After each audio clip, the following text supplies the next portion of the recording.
You are looking to sell your Berlin real estate and you would like to save the huge agency commission because you think you get a better price if you do it yourself and you save the buyer money so you get more money.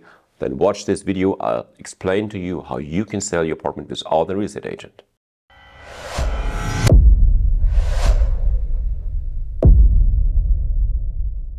So first of all, there are 5 things you need to remember. 5 things, 5 big topics. The 5 things are getting the right price to start with, getting all the documents, getting the right way of advertisement, making sure all the legal and tax issues for you and the buyer are covered, and of course having the right after sales after the apartment has been sold. So let's start with the valuation, with the price.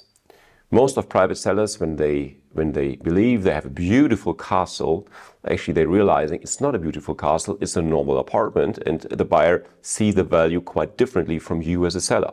So that results in the situation that private sellers usually tend to have a very high asking price, much higher than the buyer thinks or believes. That means that you will have a long time on the market with your listing and you might actually just destroy the pricing. I mean, you have seen in the past 18 months, the Berlin market has changed quite significantly.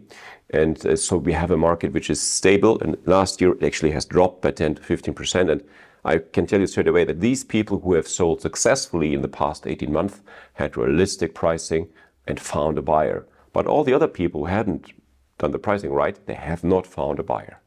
So that's a big topic. Get the right pricing. How is the market today? How is the market tomorrow? That's something you need to investigate, talk to different agents and get your own opinion. So first of all is getting the valuation, the pricing strategy right. The second topic is getting all the documents. And trust me, in Germany, it's a crazy bureaucratic country.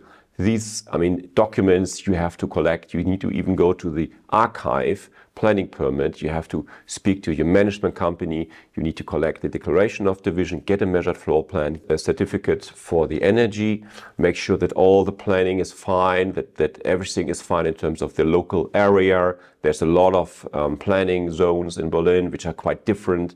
We have a lot of social zones, which again are different.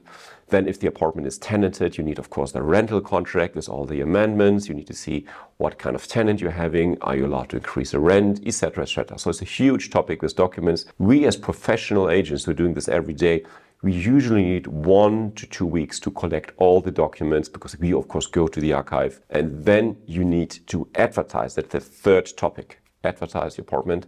Where do you advertise? Assuming you have the right pricing strategy. Do you advertise on the portals? Do you advertise on social media? Do you advertise with neighbors and friends?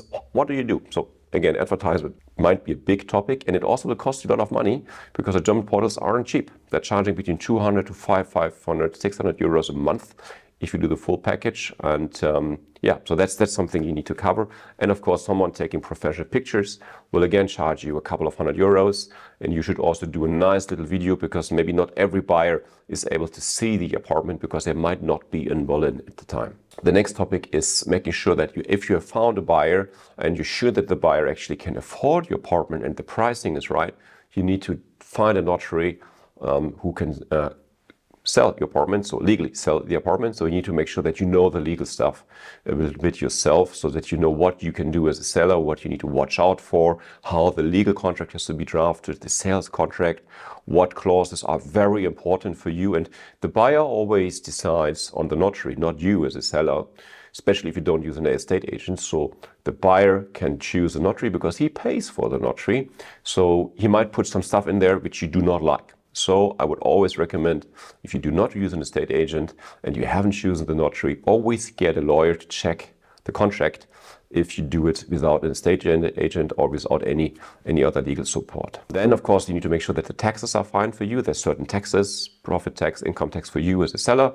So please speak to a German accountant and, of course, speak to your accountant in your country you reside. So taxes is another big topic. The last topic is, of course, the after sale. So when do you actually hand over the keys to the buyer? Just a little tip, always hand over the keys to the buyer once you have received the full purchase price, not before that. So there are a lot of things I just mentioned, the 5 different steps. And if you have any questions, please feel free to contact our team. What what we believe is the right price for your property, what are the steps for you to take care of, what are the risks you have, what are the chances you're having, how you do the pricing strategy, and how you do the marketing correct, and of course, how estate agents are working with professional notaries and lawyers to protect your interests as a seller.